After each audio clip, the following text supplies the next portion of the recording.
closer and listen carefully. You don't suppose I'm dying because I want to, do you?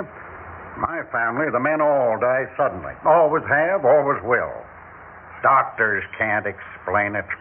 Lots of things doctors can't explain.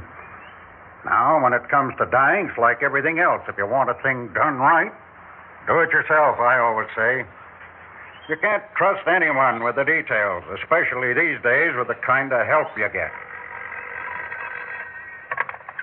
Howard Williams speaking. Use your own judgment for once and don't call me back. I'm busy dying. Yes, I said dying. Goodbye. Now you listen, and listen carefully.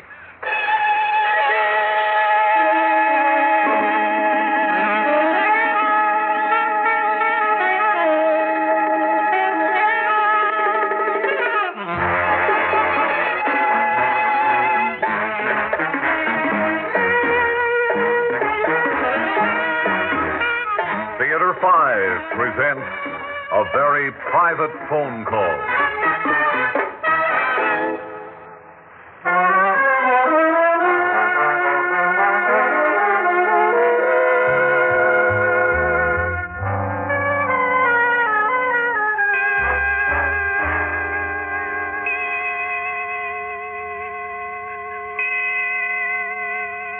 Nurse Evans, Dr. Barlow's been in my husband's room more than an hour.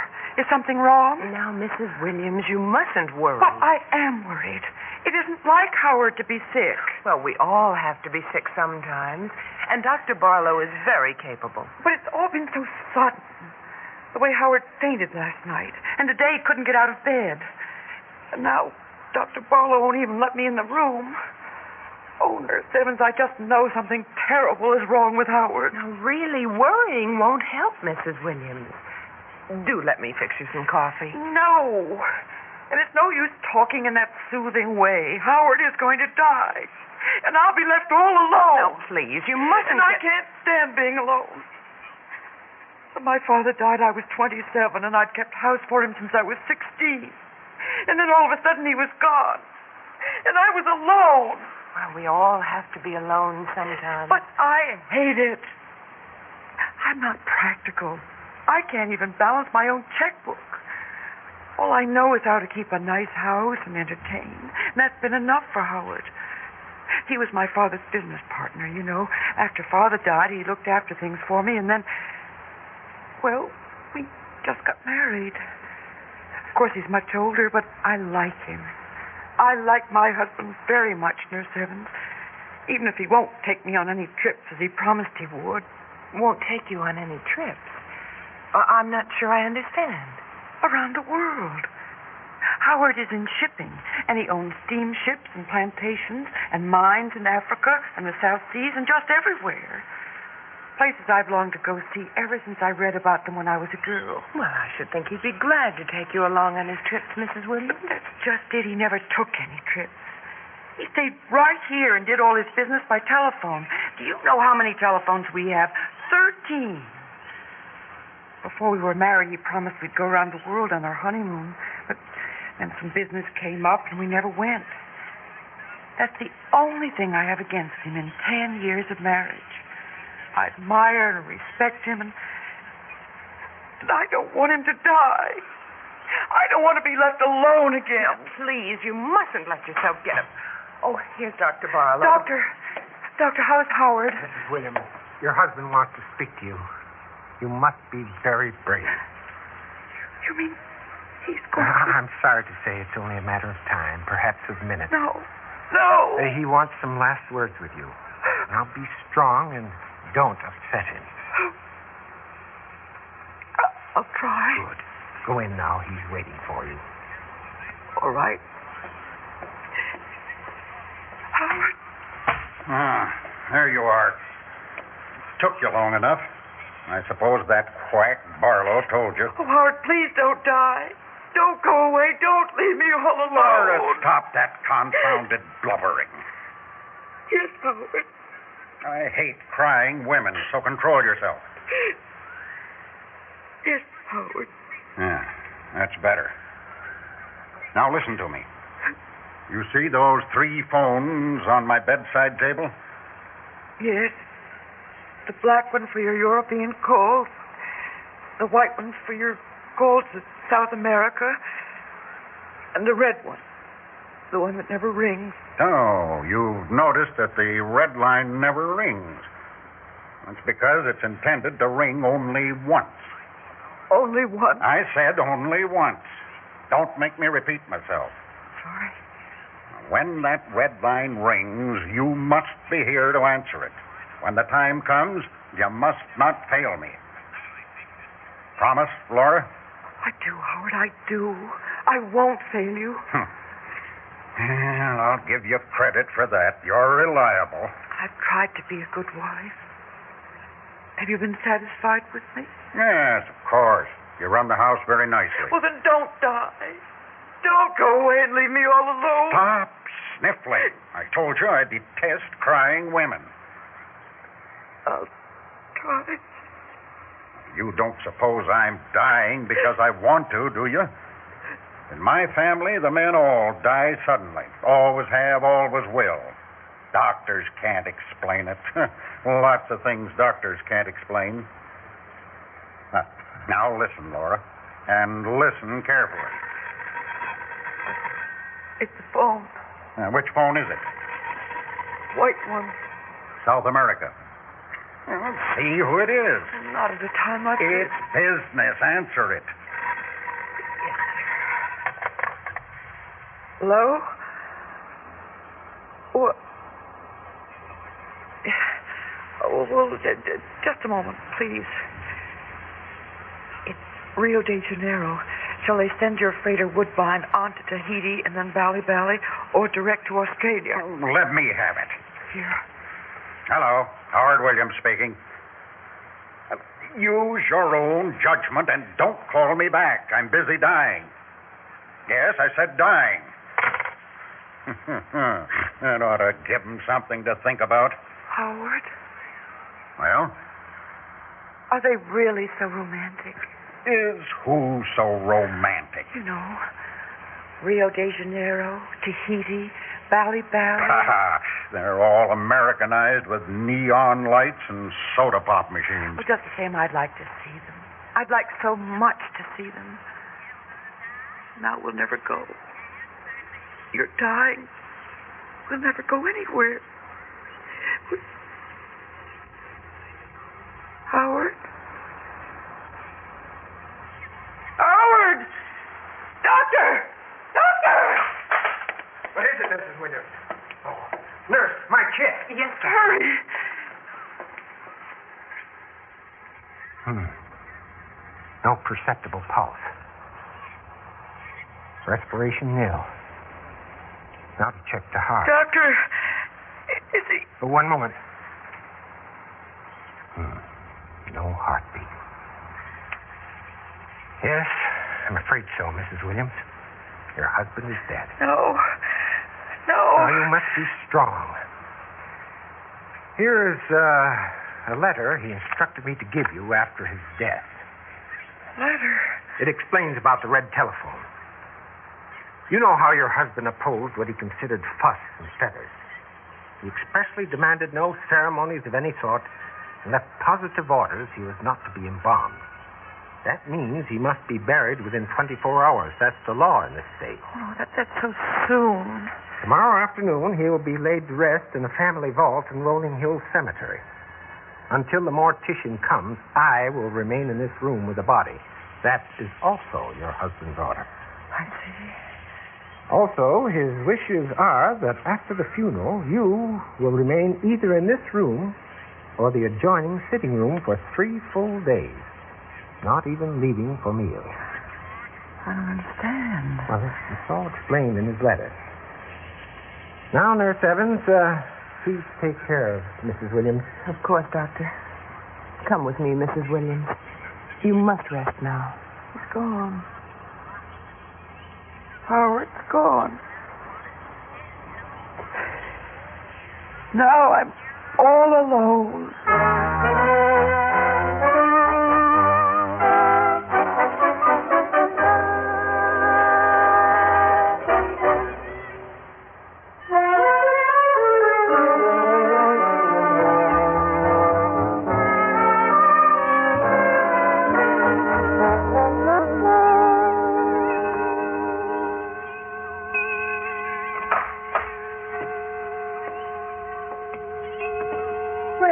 Here we are back again, Mrs. Williams.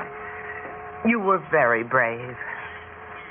I couldn't cry because it didn't seem real. But men put Howard in a box. Put the box on a stone shelf in the mausoleum. And they put a slab in front of the box. We all went away and left him there. Now, it was a very nice funeral, dignified and simple. You understand that I'll be here to look after you for the next 3 days. I'll be in the room down the hall any time you need me. Yes, thank you. And no one will bother you. The telephones won't ring because the secretary is taking all calls downstairs. In the red phone? The red phone? He said I must be here to answer it, that I mustn't fail him. Well, I don't know anything about a red telephone, I'm afraid. A letter. The doctor gave me a letter from Howard about it. If I've lost it, Howard will be furious. He'll shout and swear and... He's dead, isn't he? Yes, Mrs. Williams. Is this the letter here on the bedside table? Oh, yes, I must have put it there yesterday. Well, I'll leave you to read it. Oh, excuse me, Mr. Reedy. It's all right, nurse. I just wanted to speak to Mrs. Williams. Yes, of course. It's Mr. Reedy, your husband's lawyer, Mrs. Williams. Now, be sure to ring if you need me. My dear, you have been very brave. It just doesn't seem real. I understand. And I've been thinking, why don't you plan a sea voyage, a trip around the world?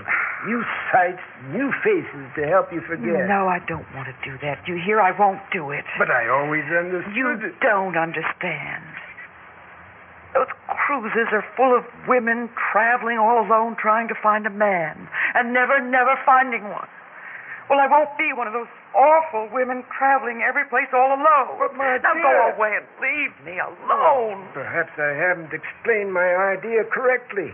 I'm sure our Mr. Roberts can do it better. I'll send up Mr. No, I just want to be left alone. Oh, Howard, why did you have to die? Why? Letter. I haven't read the letter. You'll be angry at me. I'll read it right away, Howard. Right away. Dear Laura, you must stay in this room or the adjoining sitting room for 3 full days. That's because if the red telephone rings, you must be there to answer it. Laura, if that red line rings, it will be me calling you. You calling me? But Howard, I don't understand.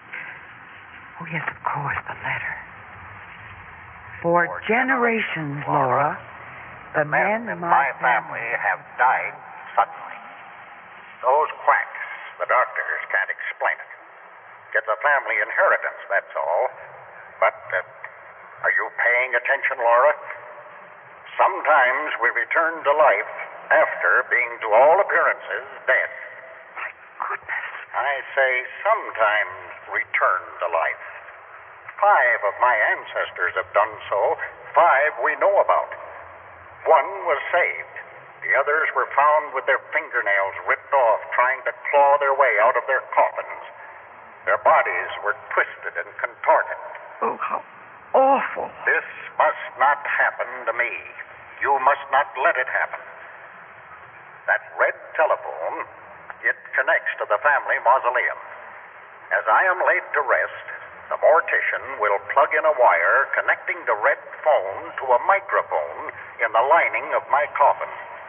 If I so much as whisper, the red telephone will ring like a fire alarm, and you'll answer it. Do you understand, Laura? Yes, I do understand. So if you hear the phone ring, I will be calling. Answer at once. Then contact Dr. Barlow and the mortician. All 3 of you will rush to the family vault to rescue me. So, Laura, stay close to the red phone. It may ring. I may return to you. For the last time, are you sure you understand? Yes, I do. Oh, please come back, Howard, please. Maybe you're there now, trying to speak. Howard, can you hear me? Howard, are you there? Howard, please speak to me. He doesn't answer. It's too soon. I'll wait. Hello? Mrs. Williams? May I come in? Who is it? Well, Mrs. Williams, I hope you'll forgive me for barging in like this, but Mr. Reedy feels it's important. I'm Lawrence Roberts. Lawrence Roberts? Yes. You see, I've handled most of Mr. Williams' legal business this last year. I'm one of the junior partners. You're one of the junior partners of the law firm? That's right. They gave me a partnership as a present for my 40th birthday. I'm the firm's foreign expert. Could we talk, Mrs. Williams, in the next room, perhaps? Well, I suppose we could. Good. I have some papers to show you. Well, I don't really feel like talking about business now, Mr. Roberts. Oh, of course not. I do understand. However, on the other hand, it'll help take your mind off what's happened. Well, if you think so. I do, definitely. Here, shall we sit here? Right. Now, here's the situation. You've just inherited a rather large business enterprise, Mrs. Williams. All over the world there are mines, plantations, shipyards that belong to you. There are? There certainly are. And Mr. Reedy thought that this would be a perfect time for you to take a long No, trip. I told him I won't. But, Mrs. Williams... I'm not going to be a middle-aged woman all alone with a lot of other middle-aged women on one of those trips. I just won't do it. If I have to be alone, I'll stay all alone right here. But you won't be alone. The firm wants you to inspect your various holdings around the world. Naturally, we don't expect you to visit all those places by yourself. I'll be your guide. You'll go with me? All around the world. And you couldn't find a better guide. Why, I spend half my time traveling, and besides, well, I'm the only one the firm can spare. You see, I'm the only bachelor. You're not married? Nope, never took the plunge. Too busy traveling, I suppose. Now, this is my plan. First, we go to Rio de Janeiro. We'll get there just at carnival time. Carnival time in Rio. Masks and costumes, dancing, music. And a lot more. Oh. You haven't lived until you've been through carnival time in Rio. Well, from Rio, we'll make a trip by boat up the Amazon. Wonderful. And then on to the Orient. We'll stop off in Tahiti. Tahiti. Of course. And then fly on to Bali. We'll stay long enough to see the exotic native dances. And then? There are dozens more places for us to see. The ruined cities of old Cambodia, picturesque Hong Kong, a trip up Mount Fujiyama. I'll make sure you see everything, Mrs. Williams. Oh, you make it sound so exciting. Rio, Tahiti, Bali, Cambodia, Hong Kong, Mount Fujiyama. Mm-hmm. Excuse me, Mrs. Williams, but... Yes? Well, seems to be a phone ringing in the other room. Oh, yes, there is. Most unusual sort of ring. Can't be an ordinary phone. Sounds more like a small fire alarm. Yes, it's very loud. Want me to answer it for you? Oh, no, it's probably just a wrong number. Let's just go downstairs where it won't bother us, and you can finish telling me all about our lovely trip. Fine. Well, first we have to get you a passport, and then your shots. Oh, well, you'll have to go with me, but I'll be brave. And I suppose you'll have to get some clothes. Yes. What colors do you like, Mr. Roberts? Call me Larry, won't you, Mrs. Williams?